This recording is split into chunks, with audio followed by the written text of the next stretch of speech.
திமுக 1999 அப்பொழுது பாரதிய ஜனதாவோட நாடாளுமன்றத்தில் கூட்டணி போட்டு வெற்றி பெற்று திமுக அமைச்சரானாங்க.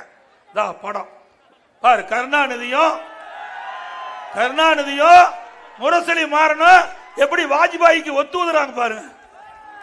ஐயா, அப்பெல்லாம் மதவாத கட்சியா தெரியல, பாரதிய ஜனதா கட்சி மதவாத கட்சியா தெரியல. அண்ணா திமுக பாரதிய ஜனதாவோட கூட்டணி வச்சா அது மதவாத கட்சி. 2001 சட்டமன்ற உறுப்பினர் தேர்தல் வந்தது.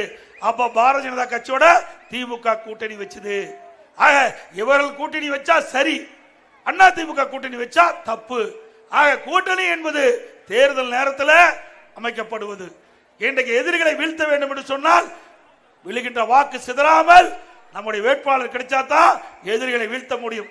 அந்த வகையில் பாரதிய ஜனதா கட்சி திராவிட முன்னேற்ற கழக அரசை அகற்ற வேண்டும் என்ற ஒரு நோக்கத்தில் அண்ணா திமுகவோட கூட்டணி அமைச்சிருக்குது. இன்னும் பல கட்சிகள் வர இருக்கின்றன.